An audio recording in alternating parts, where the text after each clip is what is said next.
Hi, and welcome back to the Colorado Giants video log. Come join us at Harpo's in Boulder for a free raffle, or the Tavern in Platt Park in Denver for the upcoming game against Kansas City Chiefs at 11 on Sunday. I'm just going to throw this out there. This has been the absolute worst season of my entire life. My son, Eli, is now the same age that I was when the Giants won their first Super Bowl in 1986 with the Crunch Bunch.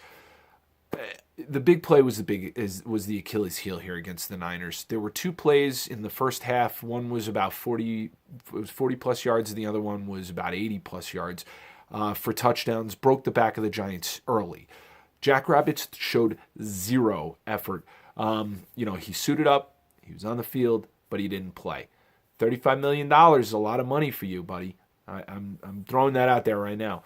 Aldrich Rosas is now 10 for 15.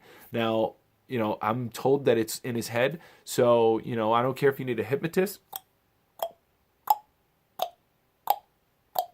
or a psychotherapist. I know a good one in the city, Darren. We're going to have to start pilfering the local high school teams for soccer players. I also want to point out that the Giants are now 0-3 against Owen teams. And two of those Owen teams had Terrell Owens, right? The Cowboys, for the first game of the season, they hadn't won a game yet, so they were Owen the San Diego game, and then now the Niners. Let's talk about some positives, right? Sterling Shepard, what a catch! Oh my God! If you didn't see it, go check out the highlight. But I'm so glad to have this blue collar type player on Big Blue. DJ Fluker, we're going to start calling you DJ Trooper because you keep trooping out there with that injury with nothing really to prove at this point. And then Evan Ingram, every week we have something nice to talk about. This week I'm going to highlight that he had some really great run blocking that sprung Orleans Darkwa, plus he had the touchdown to put the cherry on top. Then Orleans Darkwa, you've been proving to be very serviceable.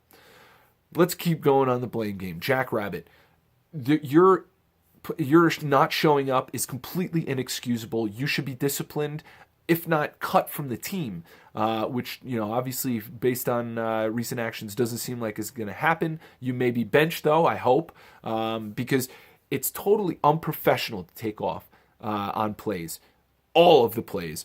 It's also unfair to your teammates, to the coaching staff, to the organization, and to your fan base. I'd be very happy to see you gone. All right. McAdoo, he's imploring fans. And, we used to have a lot of fun with this in the beginning of this show where we'd say, come on, McAdoo. And now it's a little sad. So he's imploring fans now to come out to watch the game at the stadium. And, your channel to do that is through the media. All right. So let's stop treating the media like they're an enemy and use them as an ally. That's a very important part of being a head coach because perception is reality. All right, and then I also want to talk about Spags. If you believe that McAdoo is gone, and I put full faith in the ownership of the Giants that they're going to make the right decision whether McAdoo stays or goes. I don't really care whether he stays or goes. If Reese doesn't go, I'm going to be really upset, and I may not even be wearing. I'll do this next year, but I'm not gonna. I'm going to get rid of all this stuff and all my gear if Reese is still there. Anyway, if you believe McAdoo's a goner at the end of the season, Spags right now is the most likely candidate for the head coaching position. However, we'll get into this later. The Giants are one of the worst defenses in the entire league right now, and that does not show you that you want to really move forward with that for a head coach. And Spags has already proved once that he couldn't get it done. Obviously, Billy Belichick has proved he couldn't get it done in Cleveland, but when he moves over to New England, we all know what happened. All right. Talk about the Chiefs game. This is a classic trap game for the Chiefs. I love to say that. Now, on offense, the Giants' offense is totally out of whack. However, they're better than our defense. Can Orleans Darkwa keep the running game going? They've been doing pretty well. And the Chiefs' defense is towards the bottom of the NFL. Actually, they have one category that they're at 19, tied for 19th. That's points per game. Everything else is in the upper 20s, which is poor in the NFL.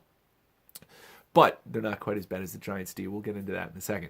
All right, on defense, Giants are anywhere from the second worst in the league for total points, total yards allowed, to the 5th worst in the league at 26.4 points per game. In the major metrics, the passing and rushing, they're 30th in the league, so that's the 3rd worst in the league. So the Chiefs can pass effectively. They're 7th in the league in passing yards. Alex Smith is having the best touchdown to interception ratio of his career. Tyreek Hill is extremely fast, and then Travis Kelce. We always have problems with tight ends, so look for him to have a decent game. And then the Chiefs are also 5th in the league in total yards and points at 371.8 yards and 28.1 points. The key is how well the defense is going to play. Will Spags start his mayoral campaign for the head coaching position, and will the players buy into it? And if he can make that happen, I think the Giants will make a little bit of a shock to the system of Kansas City on offense. A measure of how well a defense plays, is what their effort is how many missed tackles. And I've seen so many missed tackles this season. So look for them to shore that up if they really want to back Spags. I'm going to throw this out there. I think we're going to see a very competitive game because we're going to have bounce back for the defense, and the offense has been had a really big bounce back week last week against the Niners. And I wouldn't be shocked to see a W.